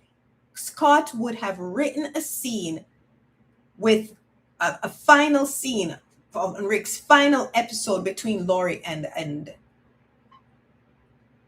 Lori and Rick. It's that makes no sense. But the bias for the direction came in with that Daryl's face was the last face scene after Rick's death. That was the director.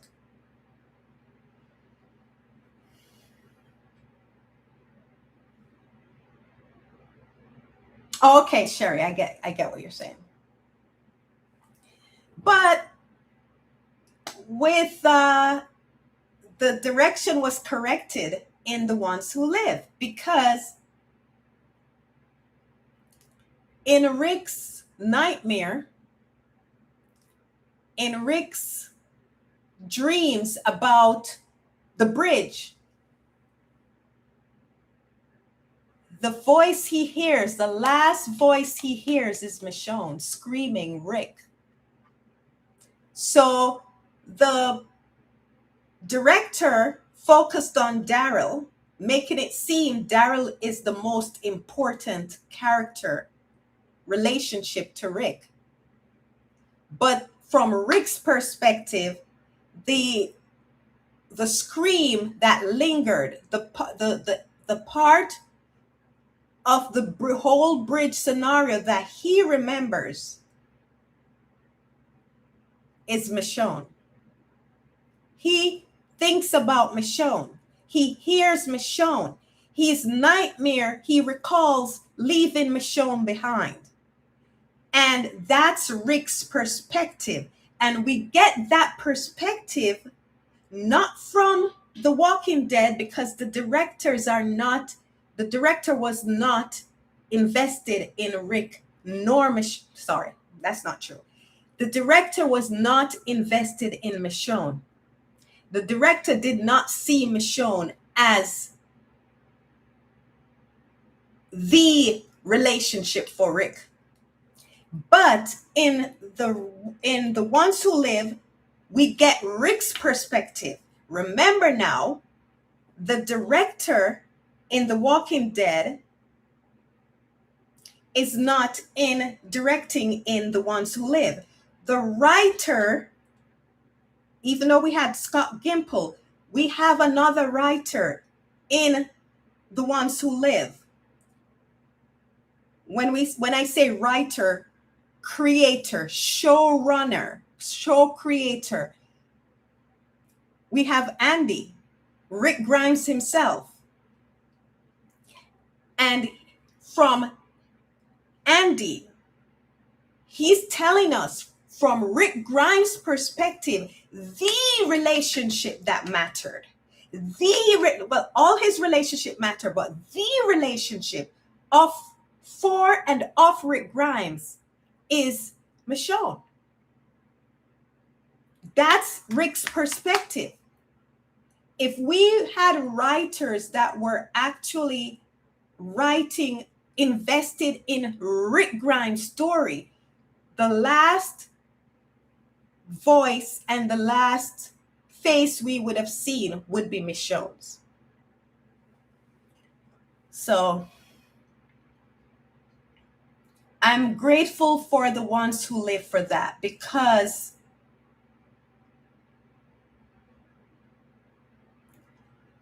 it gave us Rick's perspective. It gave us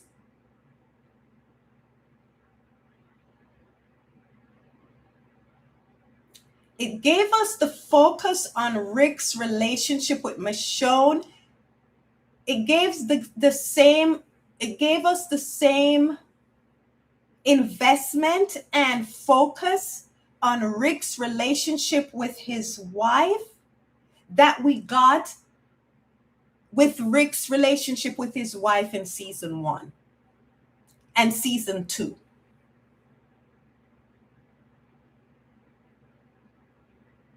And season 3. We got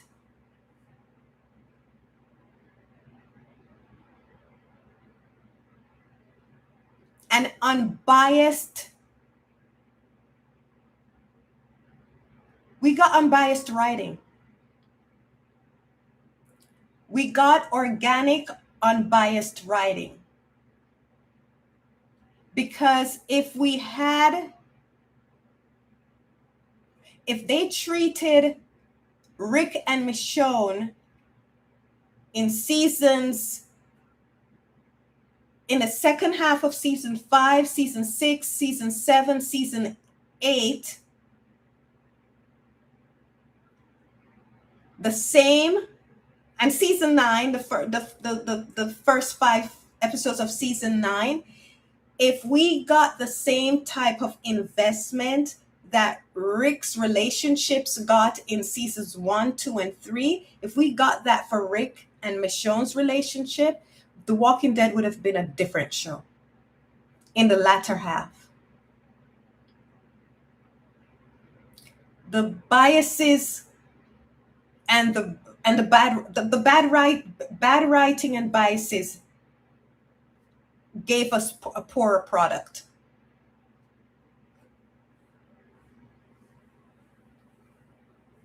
So, and it didn't just rob us, it robbed the show, it robbed AMC, because their show would have been riding high still.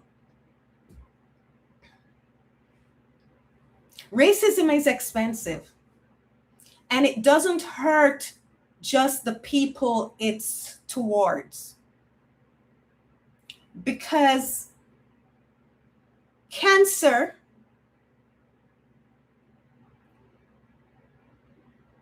doesn't pick and choose. It spreads. It affects everything. Evil affects everything. The issue with people think about evil, they think if whoever they perpetrate it on, that's only the people that will be affected by it. Only the people that, the perpetrator thinks that they're destroying someone else. But once you unleash evil, the nature of evil is that it affects everything it touches. So the biases against Michonne, the biases against Rishon made the product a poorer product. There was no bias against the writing in the storytelling about Rick and Lori. That, they were just telling they were telling the story of a fractured relationship. And they weren't doing, writing against a specific character to destroy because of hatred for the actress or how the actress looks. No, it was just, the story was the story. And they told it well. And if guys watch reactions, I like to watch reactions of people watching the pilot. And the pilot and the second episode of The Walking Dead. I don't usually go further, but I like to watch them watch the pilot and the second episode. You see how invested people are. All these guys, people are like, oh, nobody wants to see relationships, that romance or a relationship or anything like that. This is a zombie apocalypse. You want to see zombies and all of that stuff. Watch reactions. Guys that watch animes and guys that are into, horror, and guys that are into action movies, they are invested in Rick and Lori's relationship. They're invested in how it affects Rick, what Shane and Lori are doing. That's what hooks a majority of people that watch The Walking Dead. The thing that hooked them into the show were the relationship dynamics.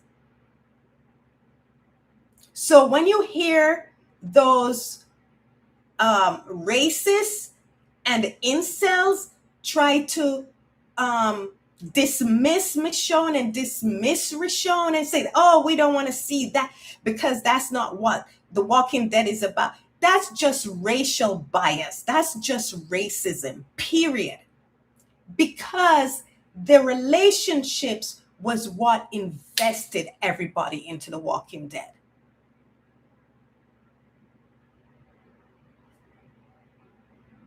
See, they have spin-offs without any of Rick Grimes' relationships. They have spin-offs. Did they fare better than Rick Grimes' spin-off with Michonne? No.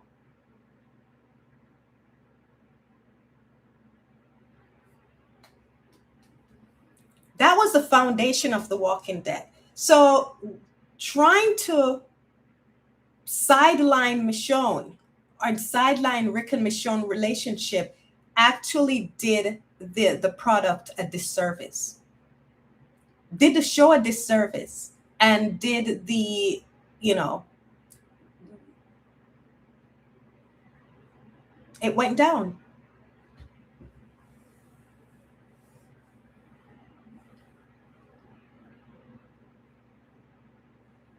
Yeah, we did get ripped off, Sherry. We got ripped off. Because if they wrote the latter part of The Walking Dead with Rick and Michonne the way they did the first 3 seasons of The Walking Dead, it would be fire. Look how fire The Ones Who Live was.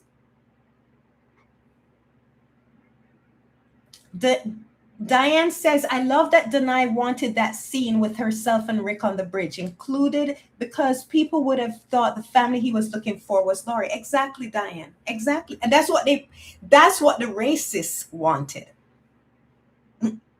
And then when we have The Ones Who Live, it would not have had that impact.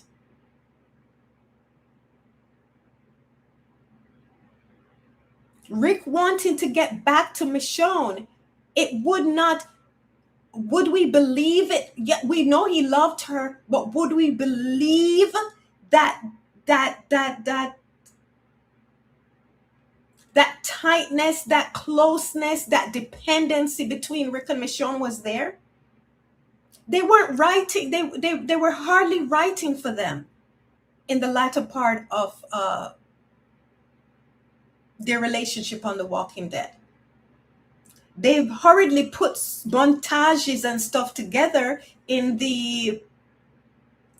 season 9, but they had a lot of time to do that throughout. But they were more invested in building up Negan. They were more invested in his and the Savior story and trying to hand the baton on to side characters.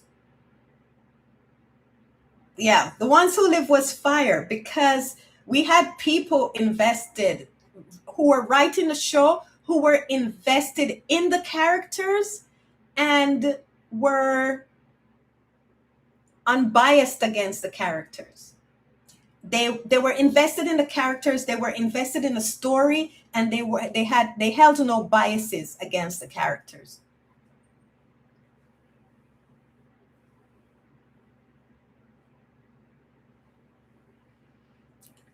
But yeah, they robbed us, but they robbed themselves, you know.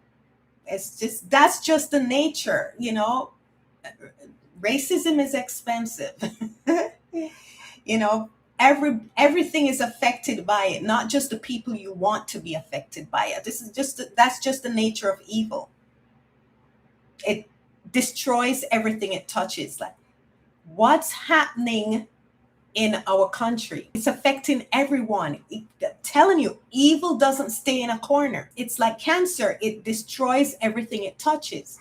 So everyone is being affected by what some thought would only affect few. Everybody's feeling a touch of the disaster. Everything has changed, and it's not just affecting us, but it's global now. You know, many people cheered this on because they thought it's just, you know, you and me that would be affected, just a certain subset of people. But everyone is feeling it.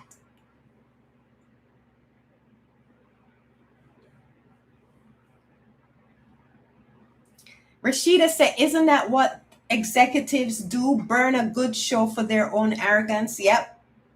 I've heard about shows that I've not watched where they destroy the show because of it. Things like this. Even though I don't watch the show, but I've heard lots of story about other shows.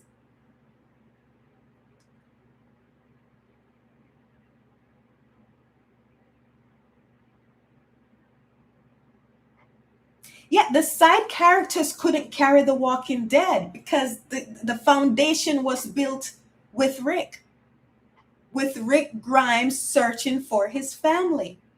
And that's what people wanted to see. And that's why the other spin-offs, when they checked it out to see if those spin-offs would cluing if Rick found his family, or if Rick was on his way, or if Michonne had found him. When none of that, they saw that none, then ratings dived. The subsequent seasons just kept going down because the story is always about Rick. And so now you see why people are perpetrating lies, deceiving their fan bases. When I say fan bases, like fans of certain character, well, content creators are trying to deceive fans of specific characters, telling them that there's going to be a season 12, that Rick is coming back to help, to make sure their fan favorites get a story where everybody would be interested in. They need Rick for that. That's why they keep saying there's going to be a season 12 and Rick is coming back for that. So they need their fan favorite fans to keep watching their content. So they're going to keep lying and those are clickbaits, lying to keep them coming back for their content that says, yeah, this is going to happen, And that's why they wanted Michonne to die. And that's why they were upset with the ones who live. They want Michonne to die so that Rick will be available to come and boost their fan favorites, to their favorite characters. I don't understand what you're saying about season 2 of Daryl Dixon, Rashida. I'm confused.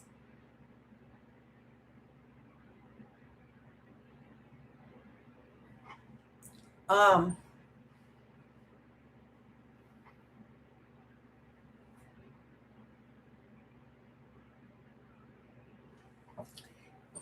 yeah, so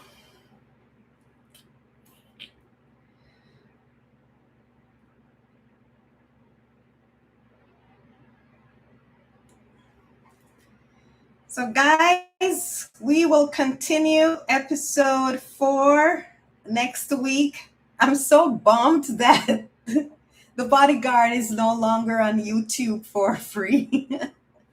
Man, I can't believe we had it there the whole month of May. We could have done it. Oh, I can't believe it. So guys, thank you so much. Oh, it's so late. We went for 2 hours. You guys are so great. Listen to me yapping on and on. Well, thank you so much for watching episode 3 with me, season 8, episode 3. We'll continue episode 4 next week. And I'll see you guys then. If we think of another movie we find on Netflix or YouTube that we could watch together, let's do that. Oh, thank you, Rashida. I'm so thankful. What's the word? I'm so humbled by you saying that because I value so much what you guys say and think. And Rashida, we missed you on Sunday for Wheeler. We're going to do chapters 5 or 4 and 5 on Sunday. I don't remember which chapter we discussed last Sunday, if it was chapter 4. But did I post chapter 5? Okay. I'm editing chapter 6, so I don't know if I'll get that up in time. But if anything, we'll discuss chapter 5 for sure on Sunday at 5 p.m. Sherry and Diane, can you be there at 5 on Sunday? Okay, Rashida. I hope you can make it. So I don't know. Thank you, Cam J. It was fun. Thank you for joining. Uh,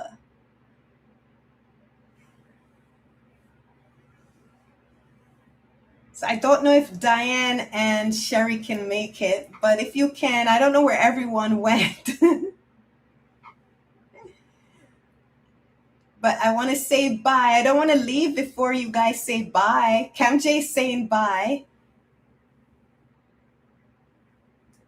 I don't want to log off before I see that you guys saw that I said bye. Yes, oh my gosh. Noor, where are you, love? We miss you. Oh my gosh. Thank you for reminding me, Rashida. Diane says, fun fact, the guy who wrote and directed The Bodyguard wanted Steve McQueen and Diana Ross to play the leads. That was the same year Mahogany was released. I know that, Diane. I know that fact. That The Bodyguards, the first people was supposed to be Diana Ross and Steve McQueen, and that would have been a good one. You know, I can't think, let me think of who could star in certain movies. Like my movie, Wellington, it's very hard, guys, coming up with someone, you know, someone that just have that it factor. You guys brought up Kiki Palmer, and she is fantastic. But I'm telling you, there's something about like a Diana Ross. There's something about a Whitney Houston that, and yes, my movie doesn't have any singing, and those were singers, but they have a magnetism about them. And they're so, you can't take your eyes off them when they're on screen. You know, Mahogany, I loved that movie. Whitney was everything in The Bodyguard. And my movie Wellington needs a presence like that. And I cannot, for the life of me, I cannot think of any actress that I know now that just has that factor. Denai has it, but Denai aged out of of the characters for Wellington. And because I wrote Wellington with Denai in mind as the leading lady. And Denai has that it factor. There is just something about those ladies that I'm telling you that they just have a worldwide appeal to them. If you saw my reaction to my musical series, I brought that factor up in about Whitney. She could get butts into seat because she just has this presence on screen that appeals to everybody. I'll have to audition. Because when I see it, I'll know it. When I see the person in the role, I'll know it. Okay, you read chapter 5? Okay, Diane. Awesome. Okay, thank you so much, Sherry. Yes. Okay. Nor, if you watch this, we miss you. I love you. And I hope you're doing okay. Okay, love? I miss you so much. Anyway, bye, guys. I want to, the next week, I'll discuss it with you because I don't want to keep you guys any longer. I have an idea for another movie, and I would love for Andy and Denai to star in it. I haven't written it, but think about it, guys. Wouldn't it be awesome to see Denai and Andy in another project that has nothing to do with The Walking Dead? But wouldn't that be something that Andy and Denai star in one of my movies? That would be fantastic. Anyway, we'll discuss about my, fantasies about that next week, and think about it. What what kind of genre and what kind of movie could you see Denai and Andy doing, starring in a vehicle of them starring in together? Anyway, take care, everyone. Have a wonderful week. Love you. Bye.